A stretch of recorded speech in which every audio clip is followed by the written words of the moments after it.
Ողջույն սիրելի հայրենակիցներ, եթերում մեր պատմության դասերը հաղորդաշարն է եւ ինչպես տեղեկացրել էինք մեր հայտագրերով, այսօրվա մեր թեման նվիրված կլինի մեր ժողովրդի այսօրվա կյանքի ամենալուրջ, ամենաշատ արծարծվող խնդիրներից մեկին, հայոց պահանջատիրությանը եւ հատկապես հայոց պահանջատիրության իրավական հիմունքներին։ Ես այսօր հատուկ հրավիրեցի ստուդիա մեր հաղորդաշարի հյուր մի անձնավորության, որը վերջի տարիներին բավականին հայտնի է այս խնդիրների արծարծումներով, ես ցանկացա, որ ամբողջ սփյուռքահայությունը ավելի այսպես մասնակից դառնա ուրեմն քննարկումներին։ Մեր այսօրվա հյուրը կլինի պատմաբան դիվանագետ Արա Պապյանը։ Ես քիչ հետո ավելի մանրամասն կներկայացնեմ նրա կենսագրությունը եւ հատկապես ինչու նրան։ Մինչև մեր հաղորդման բուն նյութին անցնելը ես համառոտակի ուզում եմ անդրադառնալ 2-3 նամակների, որոնք եկել են մեր նախորդ հաղորդման կապակցությամբ։ Ուրեմն քանի որ նախորդ 2 հաղորդումը նվիրվեց Հայաստանին, Հայաստանը հին արևելքի հոգևոր ընկալումներում այս թեմատիկային, մեր հեռուստադիտողներից մեկը հենց հաղորդման ժամանակ էր զանգ տվել, պարզապես հեռուստաժամը չհերիքեց, հարցնում էր, թե ինչպես է Բերոսոսի, բաբելոնյան քրմապետ Բերոսոսի պատմության մեջ կոչվում Հայաստանը, բնագրում։ Հիշեցնեմ, քանի որ բնագիրը գրված է հունարեն լեզվով, Բերոսոսը Բաբելոնի քրմապետն էր եւ թարգմանել է բաբելոնյան սեպագրերից հունարենի, բնագիրը հունարեն է մեզ հասել եւ ուղղակի Արմենիա է այնտեղ։ Մյուս հարցը, որ Ռուսաստանից Մհեր ազգանունը չի նշում, էլեկտրոնային փոստով էր հարցրել, արդյոք մտադրություն չունեք վերածելու սա ֆիլմի։ Անշուշտ ունենք այդ մտադրությունը, հենց երևի թե նույնպիսի վերնագրով, ինչպիսին որ հենց գիրքն է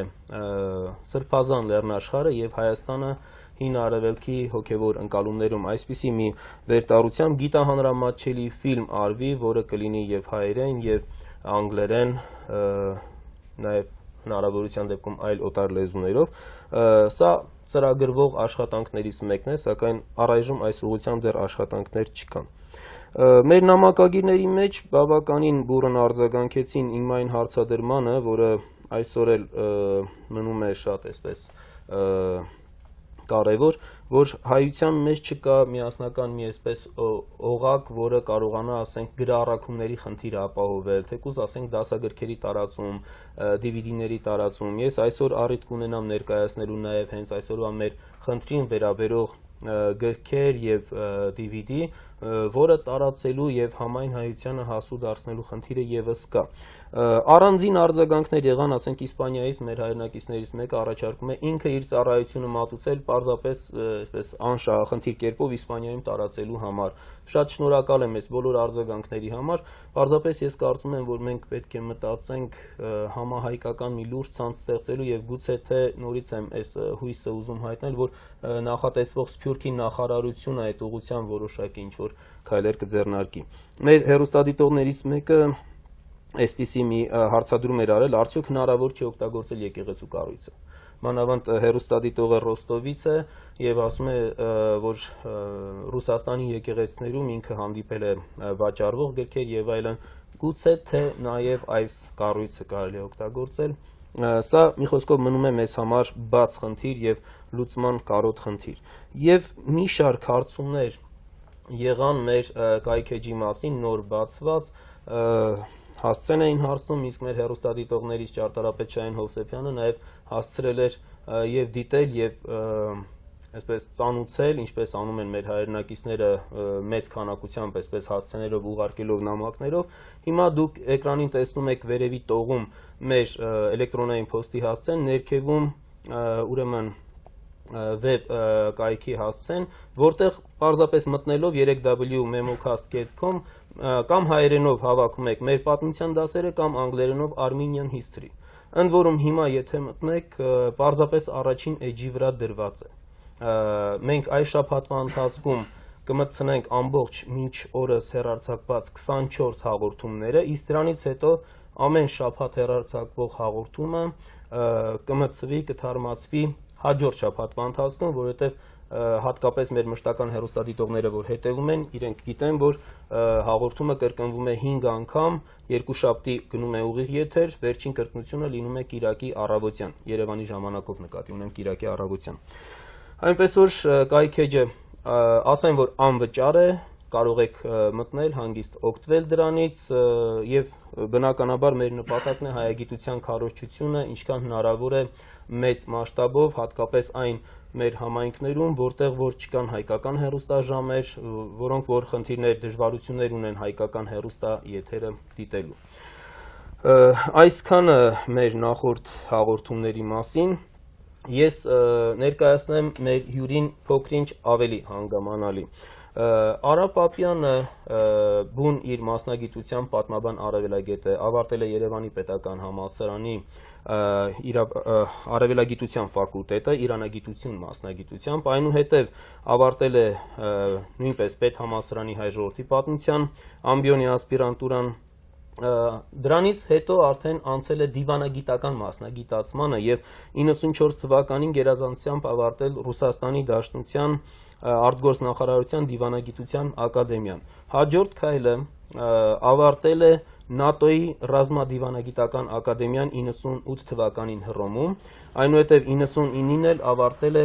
Օքսֆորդի Մեծ Բրիտանիայում համալսարանի հանրային դիվանագիտության դասընթացը։ Այսինքն մենք այստեղ գործ ունենք ուրեմն պրոֆեսիոնալ պատմաբան դիվանագետի հետ, որը նաև իր որոշակի դիվանագիտական թրծումն է անցել հենց դիվանագիտական աշխատանքում, աշխատելով նախ Աֆղանստանի Հանրապետությունում դեռ խորհրդային ժամանակ, այնուհետև Իրանում, Ռումինիայում, իսկ 2000-ից 2006 թվականներին եղել է Հայաստանի Հանրապետության արտակարգ եւ լիազոր դեսպանը Կանադայում։ Այս ընթացքում Արա Պապյանը հատկապես այս վերջի տարիներին ներկայացրեց մի շարք ուրեմն աշխատանքներ, որոնք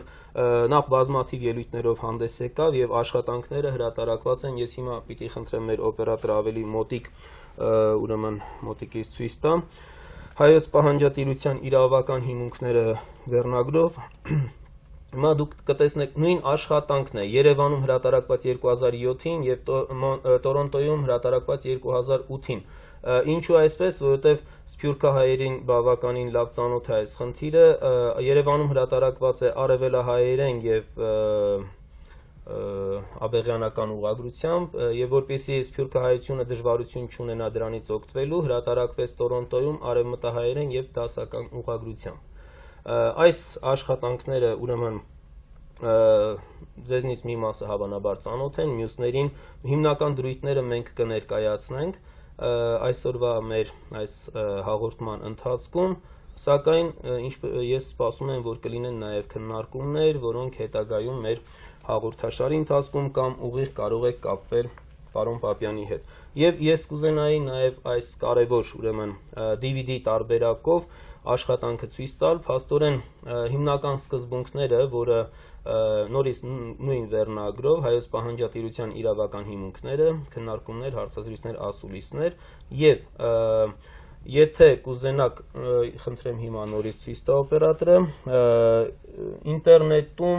ինտերնետում այ ներքևի տողում հիմա դուք տեսնում եք 3w.wilson4armenia.am Wilson for Armenia առանց որևէ այսպես բանի պետք է գրել, առանց գծիկի կամ կետի, ինտերնետային վեբկայքում նաև կարող եք ծանոթանալ հիմնական նյութերին, այնտեղ փաստաթղթեր, հոդվածներ։ Ես այս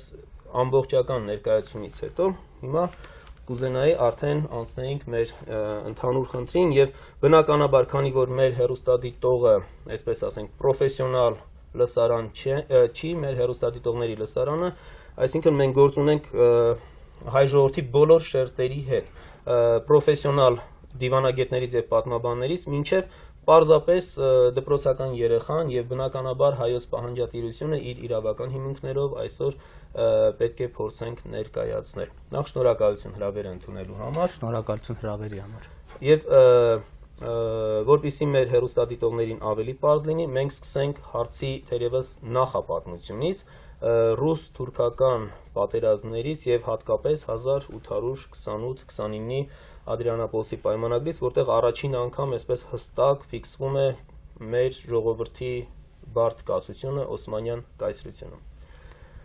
Դուք իրավացիորեն կոչեցիք նախընթաց կամ նախապատմություն, դա նախորդող փուլներ բուն հայկական հարցի, որովհետև այդ ընթացքում 1820-ից Ադրիանապոլսի պայմանագրից մինչև 1878-ի Սան Ստեֆանոյի եւ Բեռլինի պայմանագրերը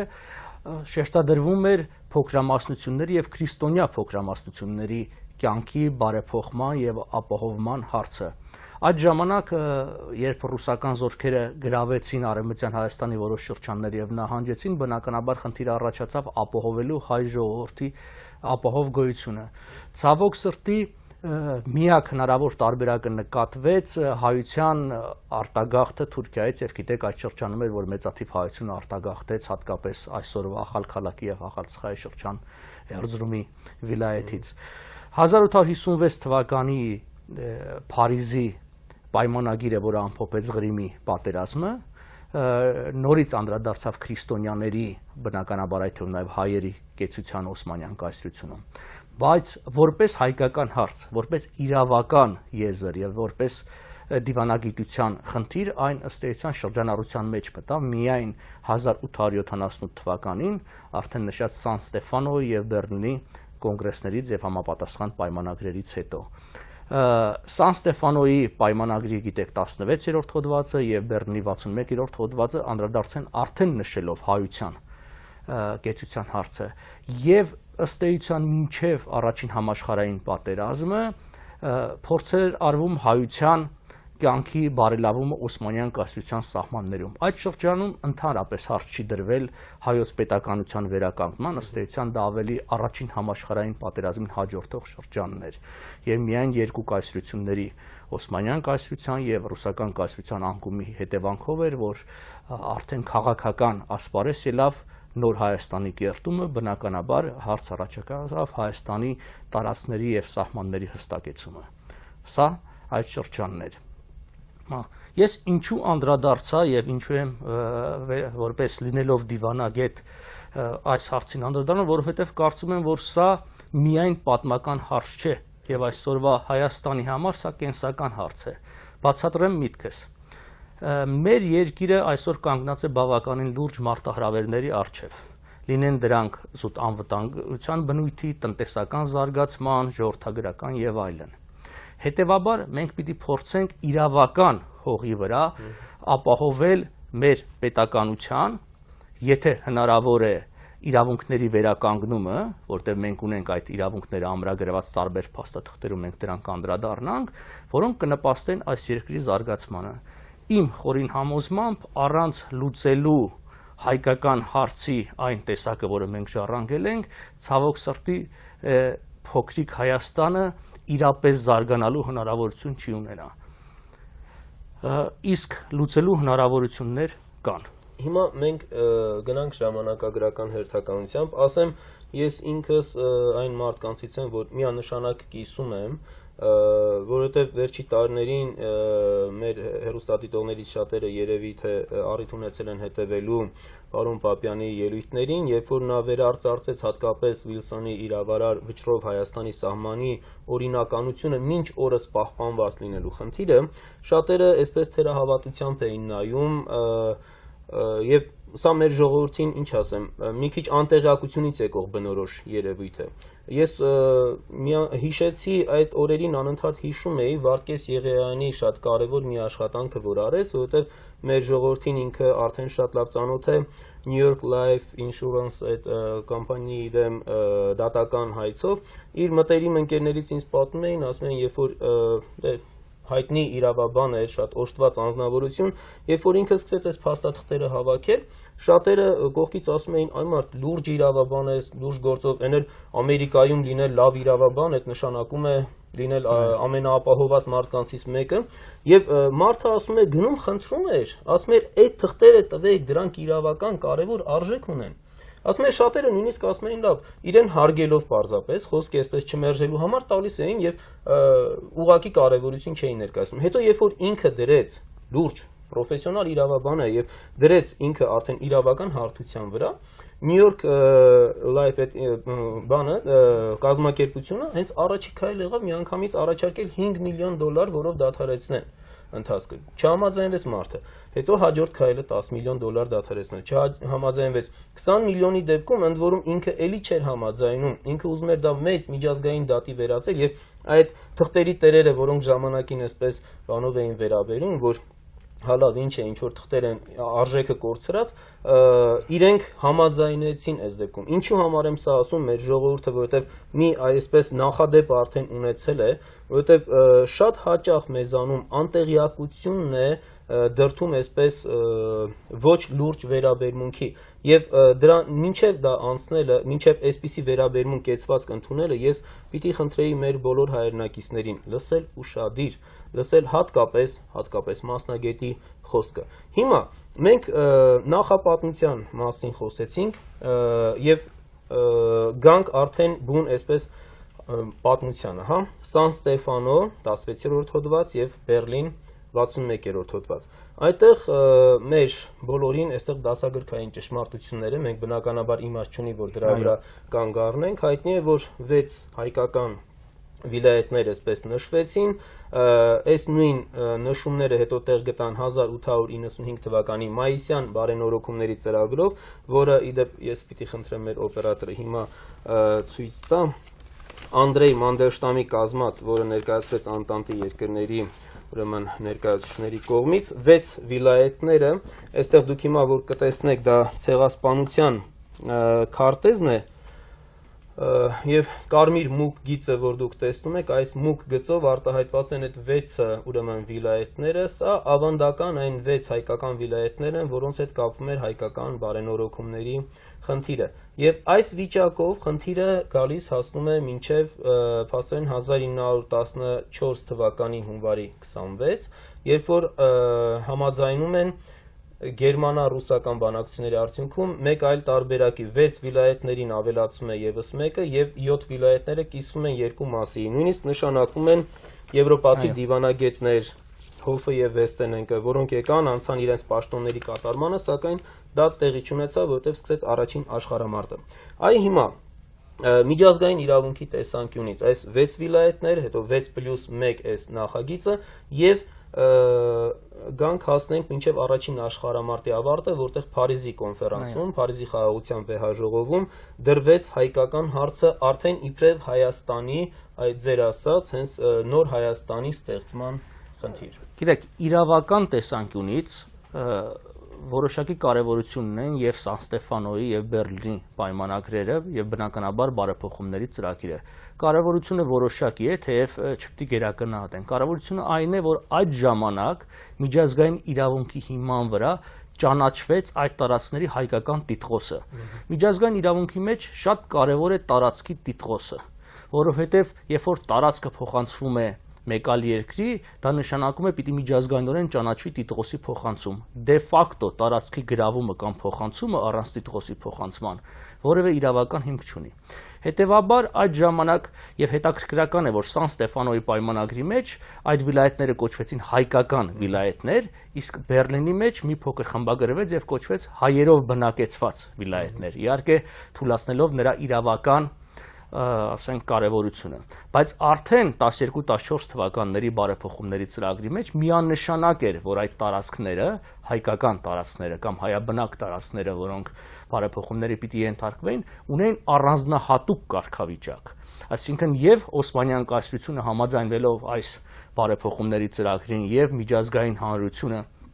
դրանով ամրագրեց հայերի իրավունքները։ Սա էր պատճառը, որ 1918 թվականի հոկտեմբերի 30-ին, երբ որ Մուդրոսում կրկնվեց զինադադարը Օսմանյան կայսրության հետ, այդ զինադադարի 24-րդ հոդվածով առանձին նշվեց հայկական վիլայետների ապահովման հարցը եւ այդտեղ հստակորեն նշվեց, որ խժդժությունների պարագային դաշնակից ուժերը իրենց իրավունք են վերապահում գրավելու այդ տարածքները։ Սա շատ կարևոր է, որովհետև այդ կարգավիճակի առանձնահատկությունը կարևոր էր, որը հետագայում արդեն Փարիզում սկսված հաջորդ տարի, այսինքն 1919-ի հունվարին սկսած բանակցությունների մեջ պիտի օգտագործվեր։ Բնականաբար Եվրոպայում, երբ որ հարցերը սկսեցին քննարկվել, գիտեք,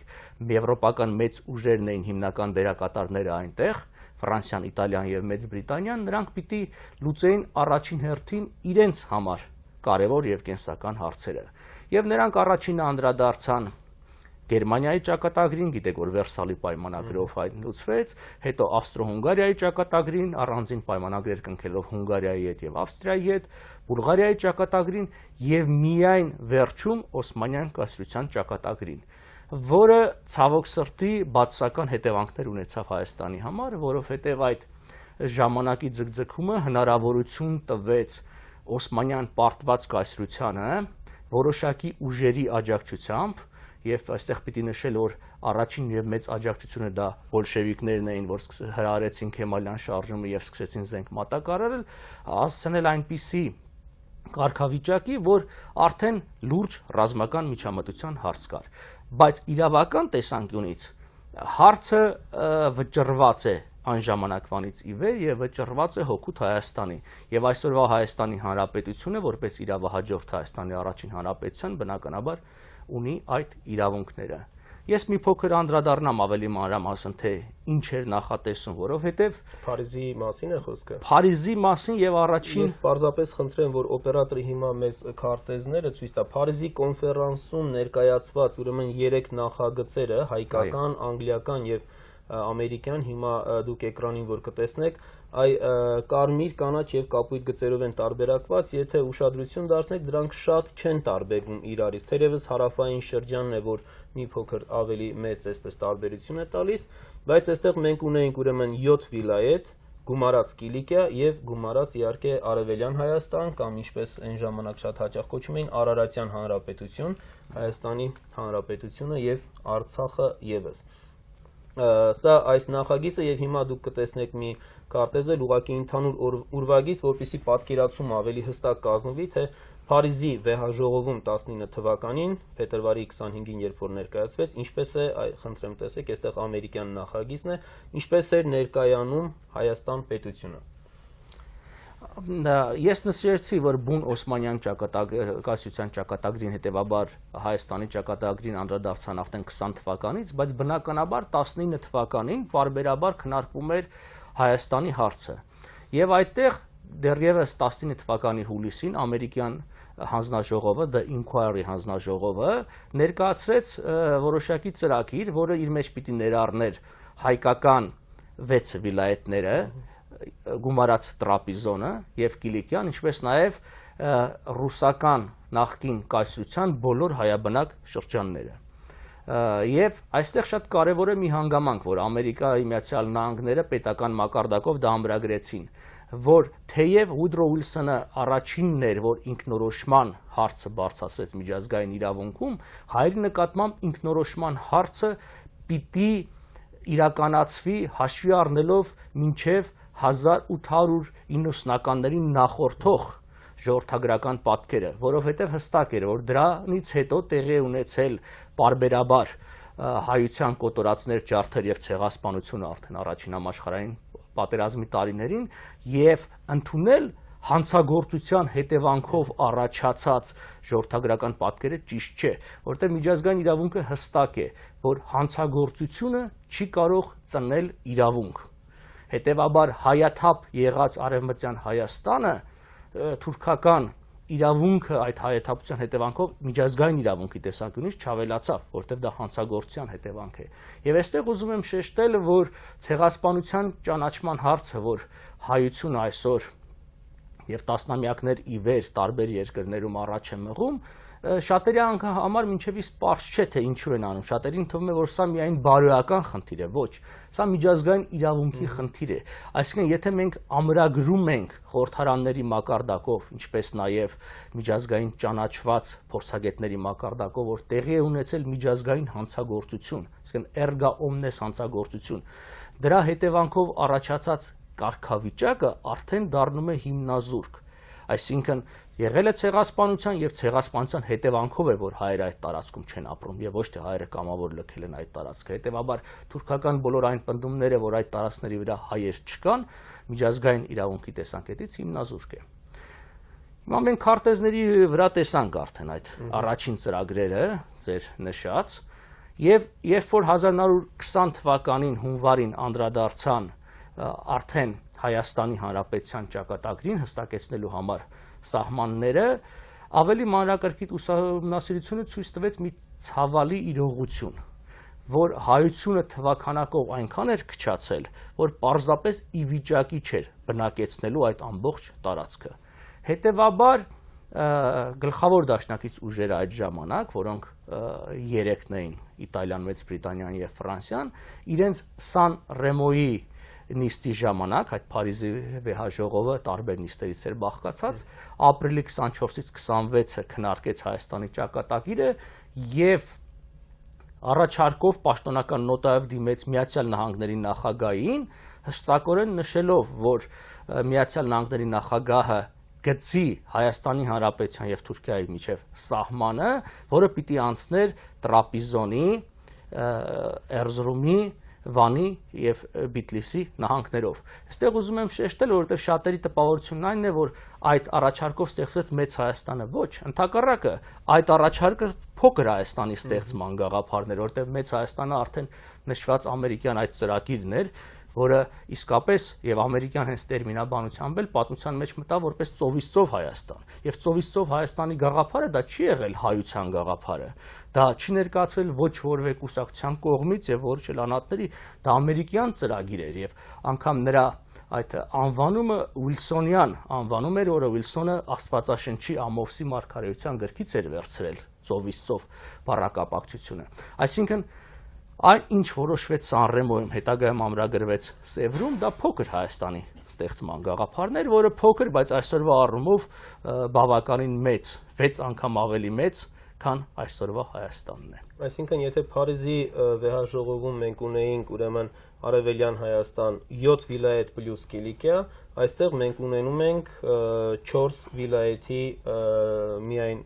այն էլ դեռ սահմանագծումը պետք է կատարվեր։ Այո, արդեն տարբերակը 3 գումարած 1-ի եկավ, թեև Տրապիզոնը ըստ էության պատմականորեն բուն Հայաստան չի եղել, բայց հստակ էր, որ առանց ծովի Հայաստանը չի կարող լինել կենսունակ երկիր, դրա համար էլ որոշվեց, բայց արդեն հստակված էր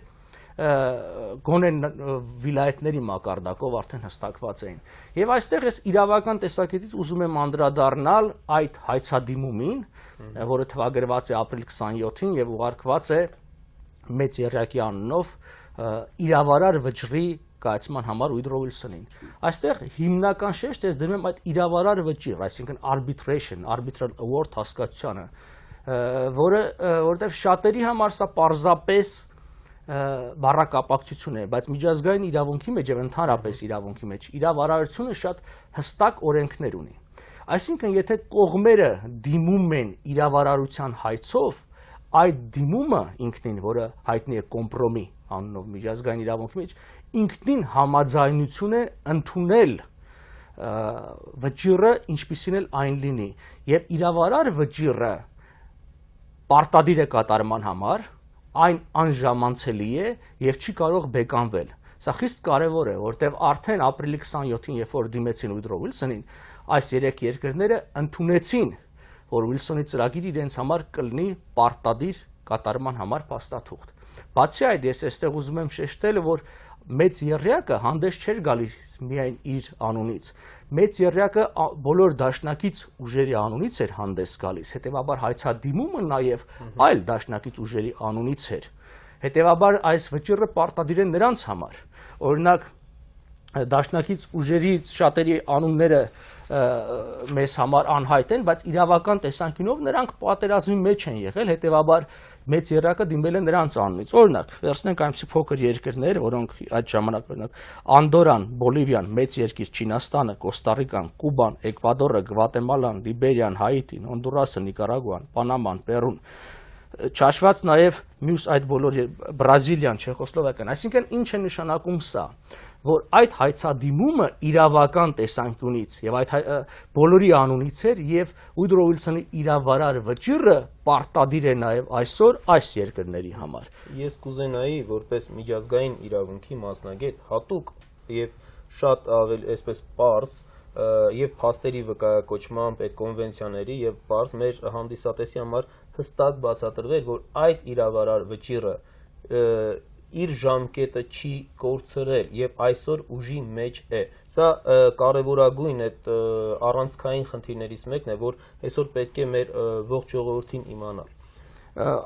Այո, իրավարար վճիռների մասին առաջին ձևակերպումները ամրագրվեցին Հագայի 1899 թվականի եւ 1907 թվականների կոնֆերանսների ժամանակ, որտեղ իմ ասած այս անժամանցելի, անբեկանելի եւ կատարման համար պարտադիր բնույթները ամրագրվեց։ Ավելին, Հագայի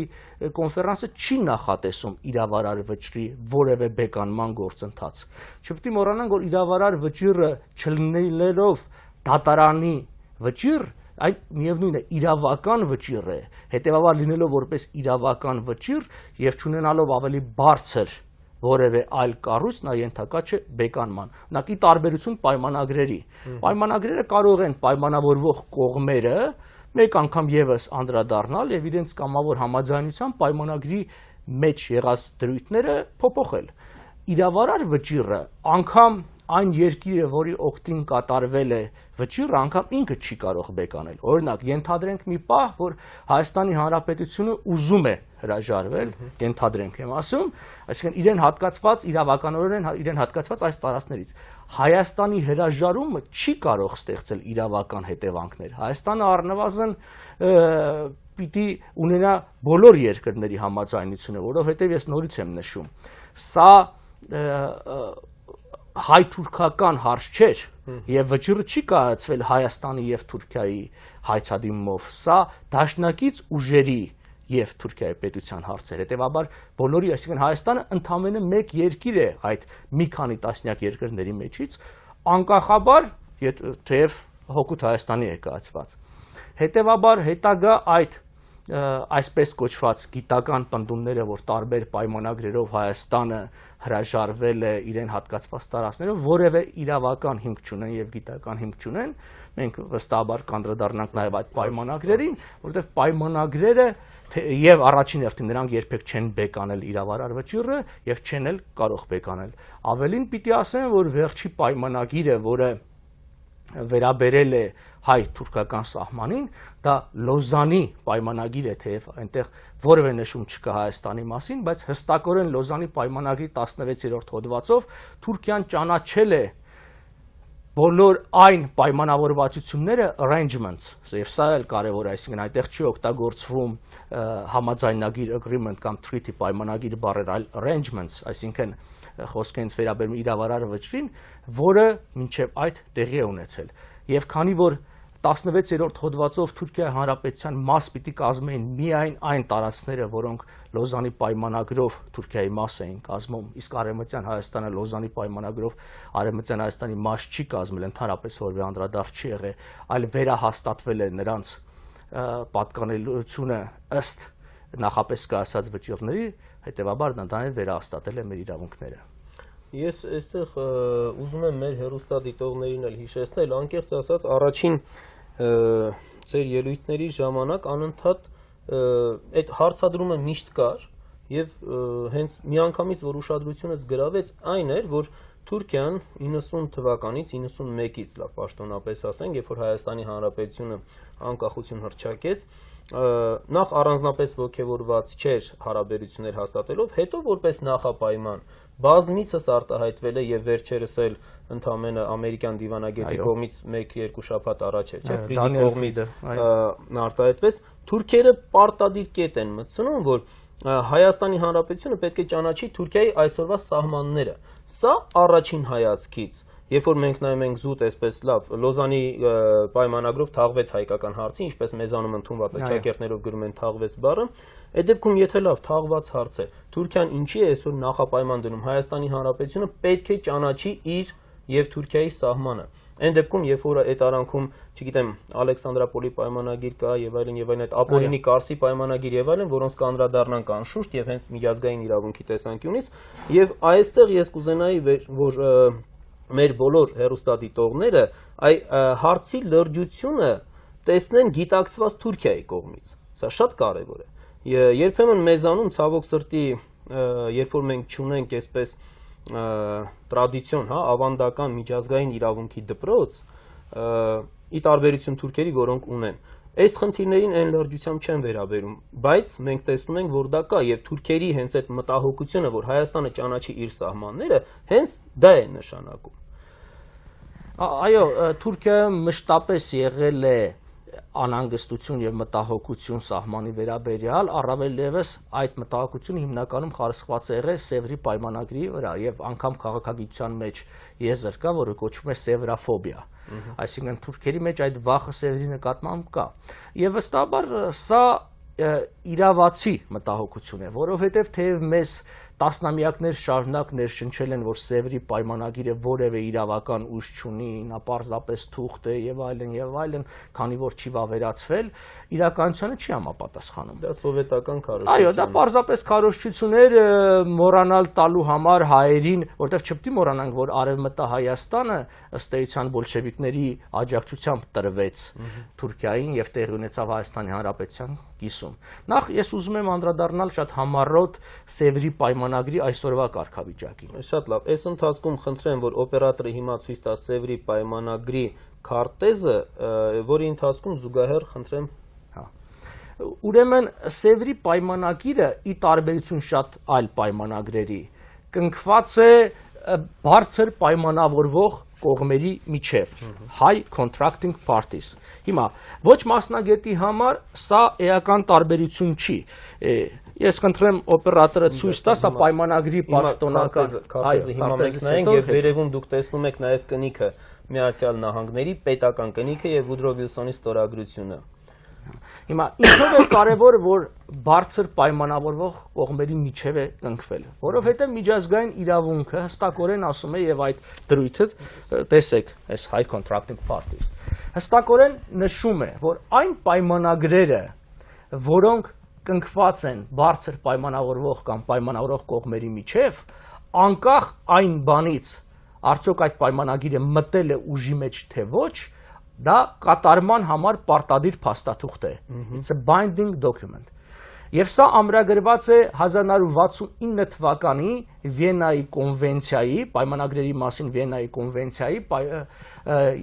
երկրորդ հոդվածի առաջի մասի F կետով։ Հետևաբար, այսինքն ելնելով այդ հիմնադրույթից, անկախ այն բանից, որ Սևրի պայմանագիրը վավերացված է թե ոչ, հետևաբար մտել է ուժի մեջ թե ոչ, այն կատարման համար պարտադիր փաստաթուղթ է։ Սա զուտ ամբողջական պայմանագրի մասին խոսելուց։ Բայց ինչ վերաբերում է հայկական տարածքներին, պահանջատիրությանը, այն առավել եւս շատ ավելի զորավոր հիմք ունի։ Ոչ միայն այն պատճառով, որ Սևրի պայմանագիրը ուժի մեջ է,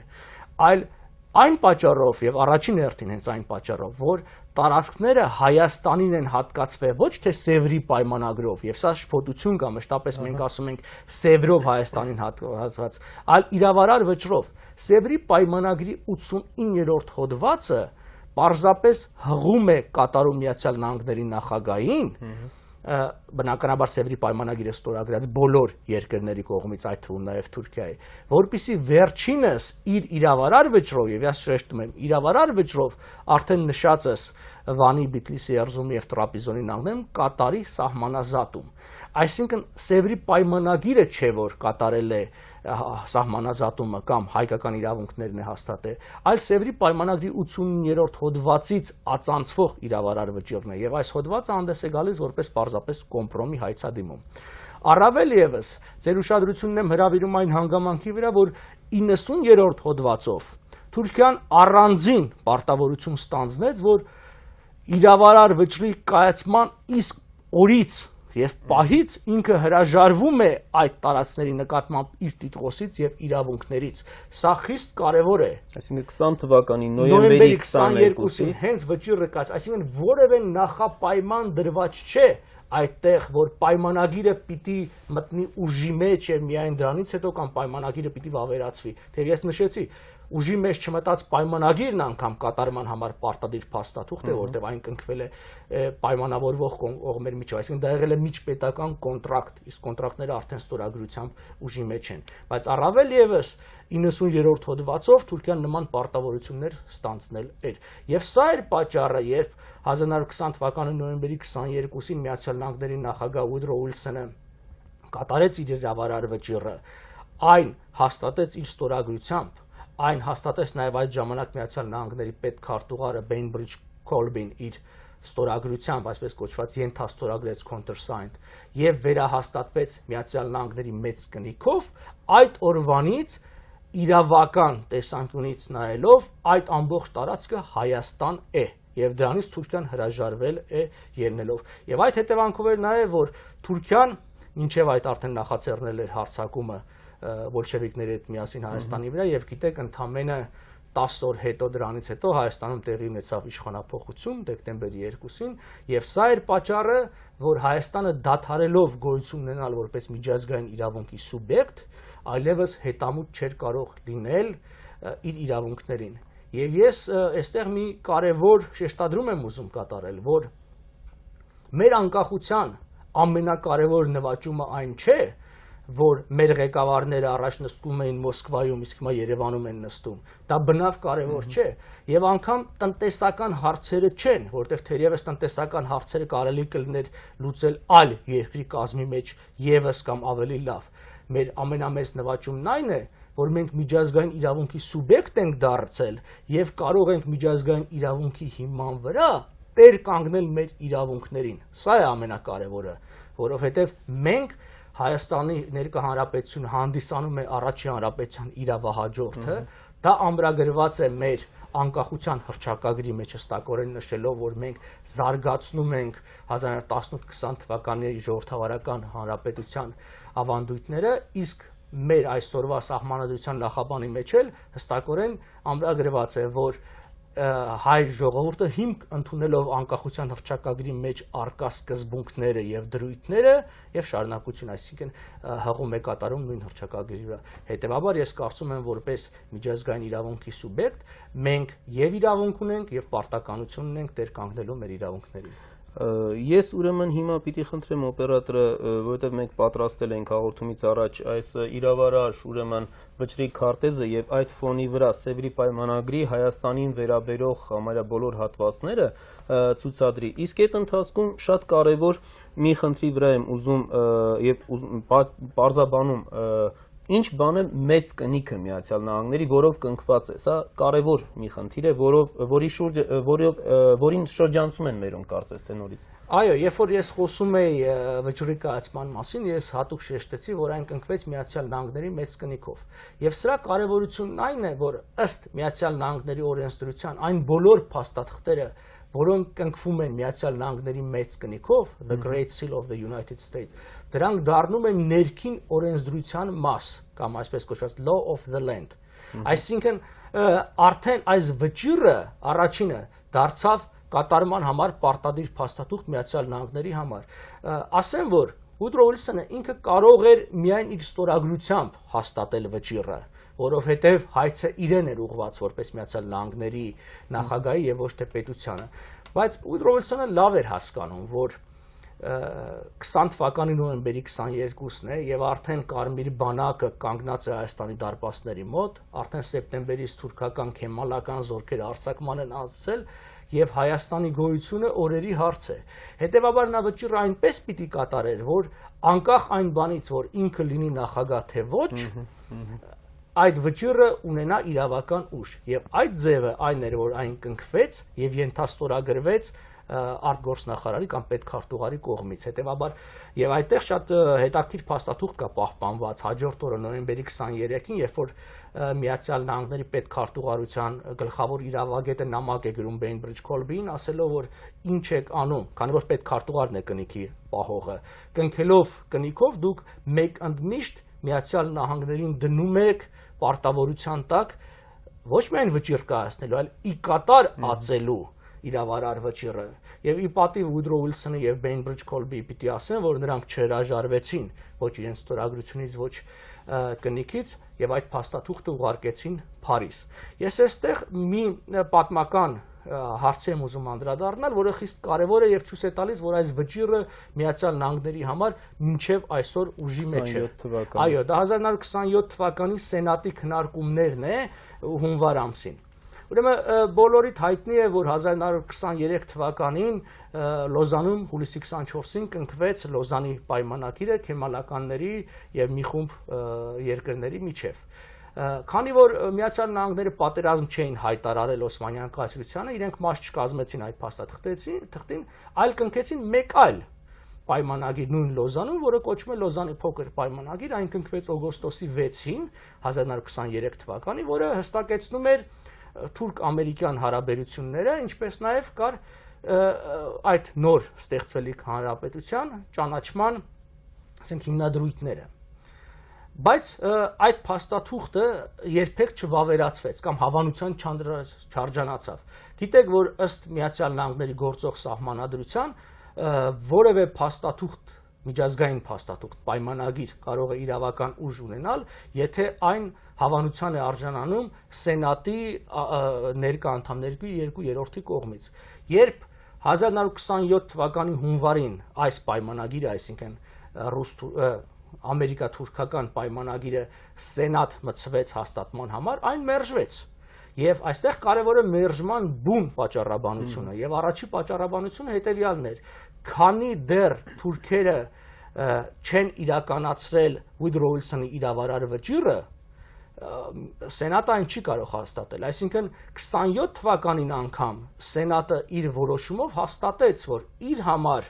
Woodrow Wilson-ի գծած սահմաններն են իրական, եւ ասեմ այդ պայմանագիրը, նշածս օգոստոսի 6-ի 23 թվականի պայմանագիրը երբեք էլ չվավերացվեց Միացյալ Նահանգների կողմից, 1933 թվականին այն պարզապես Սենատից հետ կանչվեց, հետեւաբար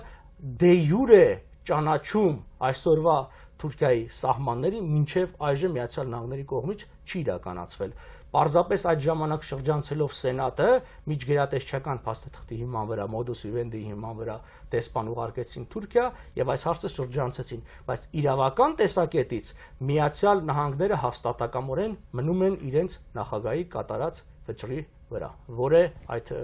ներկայիս 4 վիլայետների հայաստանյան պատկանելությունը։ Սա հատկապես մեր ամերիկահայության համար, որոնք ջանք չեն խնայում, միջոցներ չեն խնայում, որպեսզի ամերիկյան այս պրեզիդենտի թեկնածուն իրենց խոսքի մեջ genocide տերմինը օգտագործեն, երբ որ ունենք շատ ավելի լուրջ, շատ ավելի կարևոր փաստաթուղթ, որն է Woodrow Wilson-ի ուրեմն իրավարար զեկույցը։ Այստեղ ստուդիայում ուրեմն պարոն Պապյանը բերել է նաև ամբողջական զեկույցը։ Սա ուրեմն ձեզ արդեն ցույց տրվեց, հենց 20 թվականին ուրեմն Սևրի պայմանագրի այս օրիգինալ հրատարակությունը, հրատարակված Մեծ Բրիտանիայի արտաքին գործերի նախարարության կողմից, որտեղ կա։ Իսկ սա ես հիմա ձեզ ցույց տամ, այս երկուսը Woodrow Wilson-ի իրավարար այն կամերան է։ Հա, ընտրեմ։ Ցույց տամ։ Վճիռն է, որովհետև ինչքան էլ տարօրինակ է, մեզ համար կարևորագույն վճիռը, որն է Woodrow Wilson-ի իրավարար վճիռը, երբևէ չի ունեցել ամբողջական հրատարակություն։ Ամբողջական հրատարակություն։ Պարզապես նրա միայն մեկ մասը, վճիռի բուն տեքստը մի քանի հրատարակություն ունեցել, բայց այս փաստաթուղթը երբևէ չի տպագրվել, թեև նա այն պահվում է եւ Փարիզի խաղաղության վեհաժողովի արխիվներում եւ կոնգրեսի արխիվում, ես սա կոնգրեսի արխիվից եմ վերցրել եւ հիմա պատրաստում եմ նրա հրատարակությունը, մի փոքր խնդիրներ կան քարտեզների ձեռքբերման հետ, բայց ես հույս ունեմ, որ առաջիկայում ես կարողանամ նրանք հայթայթել եւ կատարել ամբողջական հրատարակությունը, որովհետեւ ինքը բավականին մեծածավալ փաստաթուղթ է, այսինքն 250 էջ ունեցող փաստաթուղթ է, որի բուն վճիռը 89 էջ է եւ կնքված արդեն նշածս կնիքով եւ ունի մոտ 10 հավելվածներ եւ սրանք կարեւոր են, որովհետև հավելվածները արտահայտում էին պաշտոնական տեսակետներ եւ այստեղ առանձին հավելված կա օրինակ Հայաստանի այդ ժամանակվա տարբեր ոլորտների վերաբերյալ ֆինանսական, ռազմական, հատկապես հետաքրքիր է դեմոգրաֆիկ ազգագրական պատկերի վերաբերյալ, առանձին գլուխներ կան նվիրված Տրապիզոնի վիլայեթին, ինչու պետք է Տրապիզոնի վիլայեթը լինի Հայաստանի կազմում, դրա հիմնավորումը կա, առանձին գլուխ նվիրված է Խարբերդի վիլայեթին, ինչու պիտի Խարբերդինը չլինի Հայաստանի մաս։ Սրանք խիստ կարևոր են մեզ համար, որովհետև այդ ժամանակ, ասեմ, ոչ ամերիկյան հանրությունը եւ ոչ էլ հայկական կողմը այդքան հիացած չէին այս վճռով, որովհետև նրանք գտնում էին, որ թուրքերը պարգևատրվեցին այն բանի համար, որ իրականացրել են ցեղասպանություն, այսինքն ինչպես այդ ժամանակ Պողոս Լուբարը արտահայտվել էր մի մասնավոր զրույցում, հերիք չի մեզ կոտորեցին, խլեցին մեր ազգի կյանքերը, հիմա էլ քանի որ այդ ազգը չկա, հիմա էլ տներն են խլում։ Բայց դա իրականությունն էր եւ ռեալ քաղաքականությունը այն էր, որ որոշեցին Հայաստանի այս սահմանագծումը կատարեին, որը 105,000 քառակուսի կիլոմետր հավելյալ պիտի տրվեր Հայաստանին, այսինքն այդ նշածս 4 վիլայեթներն են կամ դրանց մեկ մասը, եւ Ռուսահայաստանի բուն հայաբնակ տարածքները եւ ամբողջ հայաբնակ տարածքները։ Պիտի ասեմ, որ Սևրի պայմանագրում նաեւ ամրագրված է հայ-վրացական եւ հայ-ադրբեջանական կամ հայ-թաթարական սահմանը եւ այդտեղ որպես հիմք ընդունված է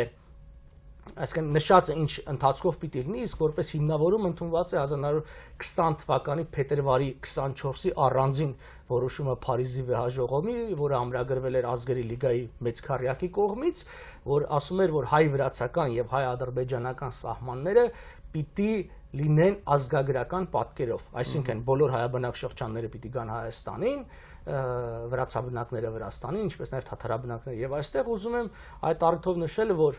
երբ Ադրբեջանը Հայաստանին մեղադրում է իր տարածքների իբր 20%-ի բռնազավթման մեջ, իրավական տեսանկյունից սա սխալ է, որտեղ Ադրբեջանն է շարունակում օկուպացված պահել հայապատկան հողեր, որովհետև 20 թվականի ազգագրական պատկերով Հայաստանն էր պատկանում ոչ միայն Լեռնային Ղարաբաղը, այլ նաև Դաշտային Ղարաբաղի մի զգալի մասը, եւ հանցագործությունը չի ծնում իրավունք, այսինքն սովետական շրջանում տեղի ունեցած եւ Ալիևի կողմից հիմնականում իրականացված, Ալիև հոր կողմից իրականացված հանցագործությունը, որն է էթնիկ ստունները, չեն կարող հիմք հանդիսանալ այսօրվա ադրբեջանական իշխանությունների համար, ասել, որ հայր իրավունքները միայն կարող են սահմանափակվել Լեռնային Ղարաբաղով։ Հետևաբար ես կարծում եմ մենք ավելի շեշտադրում պիտի անենք միջազգային իրավունքի վրա եւ ավելի շեշտադրում պիտի անենք նաեւ Փարիզի վեհաժողովի որոշումների վրա, որովհետեւ ինչ դրանից հետո տեղի է ունեցել, այսինքն սովետական շրջանում, դա անօրինական է, որովհետեւ ինքնին օկուպացիան այս երեք հանրապետությունները եղել է անօրինական,